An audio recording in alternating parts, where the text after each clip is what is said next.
After the revolution, Caroline, who lost, starts a very bad plan. This plan makes Adolphe feel sorry for winning. Caroline always says, "Just as you like," in a sweet but scary way. She acts like she is very sad all the time. Everything she does and says makes Adolphe feel bad. Here are some examples. After breakfast. "Caroline, we go to the Descartes' big party tonight, you know." "Yes, dear." After dinner. "What? Not dressed yet, Caroline," says Adolphe, who is dressed very nicely. He sees Caroline wearing an old dress. The dress is black and looks very old. The flowers on it look fake. Her hair is messy. Her gloves are old and used. "I am ready, dear." "What, in that dress?"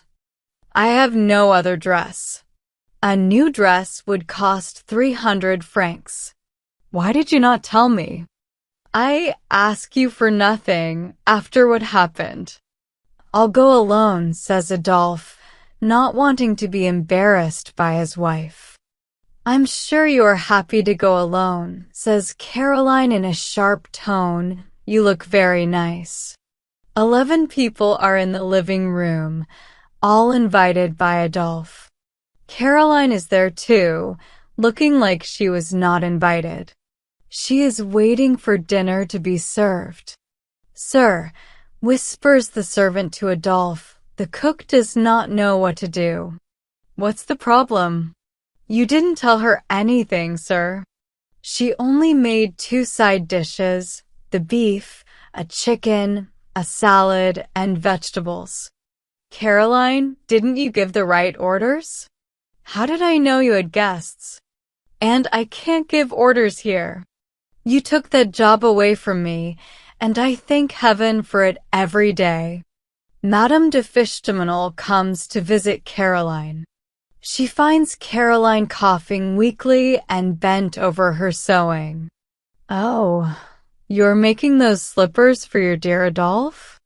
Adolphe is standing by the fireplace, looking very pleased. "No, madame, it's for a shopkeeper who pays me for them. Like prisoners, my work allows me to buy small treats for myself." Adolphe turns red. He cannot really be angry with his wife, and Madame de Fishtomenal looks at him as if to ask, "What does this mean?"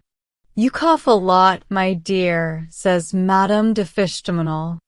"Oh," says Caroline, "what is life to me?" Caroline is sitting and talking with a lady you know well, someone whose good opinion you really want to keep. From where you are talking with some friends, you see Caroline's lips say these words, "My husband wanted it this way." She says it like a young Roman woman going to be eaten by lions. You feel deeply hurt and want to hear what she is saying while also listening to your guests. You give strange replies, making your guests ask, "Why? What are you thinking of?" You have lost track of the talk and fidget nervously, thinking, "What is she telling her about me?" Adolphe is having dinner with the Descartes. 12 people are at the table, and Caroline is sitting next to a nice young man named Ferdinand, who is Adolphe's cousin. Between the first and second course, they talk about being happy in marriage. "There is nothing easier than for a woman to be happy," says Caroline to a woman who complains about her husband. "Tell us your secret, madam," says Mr. de Fishtomenal nicely. "A woman has to do nothing. She must see herself as the first servant in the house or a slave the master cares for. She should have no will of her own and never make a comment. Then all goes well." She says this in a bitter tone and with tears in her voice, making Adolphe look closely at his wife. "You forget, madam, the joy of talking about one's happiness," he says, giving her a look like a mean character in a play. Feeling happy that she has shown herself as suffering or about to suffer, Caroline turns her head, quickly wipes away a tear, and says, "Happiness cannot be described." This event, as people say, leads to nothing, but Ferdinand sees his cousin as an angel about to be sacrificed. Someone talks about the commonness of stomach illnesses and other unknown diseases that young women die from. "Ah, they are too lucky," says Caroline, as if she is predicting her own death. Adolphe's mother-in-law comes to see her daughter. Caroline says, "My husband's living room, your master's bedroom. Everything in the house belongs to my husband." "Why?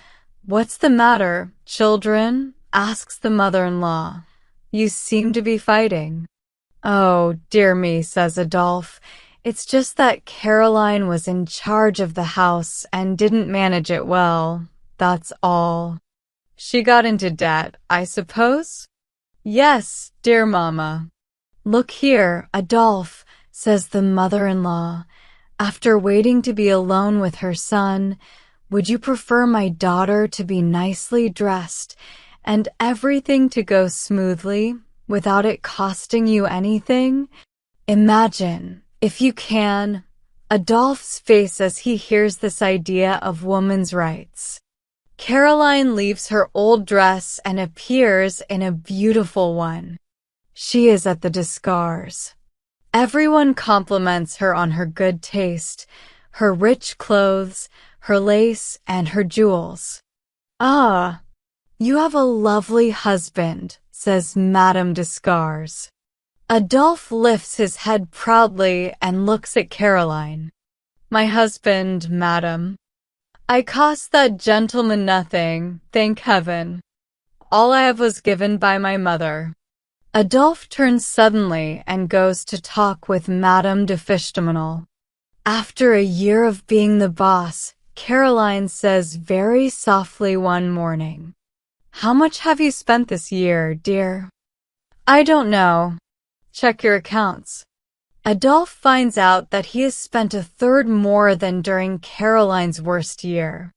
"And I've cost you nothing for my dress," she adds. Caroline is playing Schubert's melodies. Adolphe enjoys hearing these songs played well. He gets up and compliments Caroline. She starts to cry. "What's the matter?" "Nothing. I'm nervous." "I didn't know you were like that." "Oh, Adolphe, you don't see anything. Look, my rings fall off my fingers. You don't love me anymore. I'm a burden to you." She cries. She won't listen. She cries more at every word Adolphe says. "Do you want to manage the house again?" "Ah," she shouts, standing up quickly, like a toy figure in a box, "now that you've had enough of your experience." "Thank you. Do you think it's money that I want?" Strange way of making a hurt heart feel better. "No, go away." "Very well, just as you like, Caroline." This "just as you like" is the first sign that he doesn't care about his wife, and Caroline sees a deep hole before her where she had been walking by her own choice.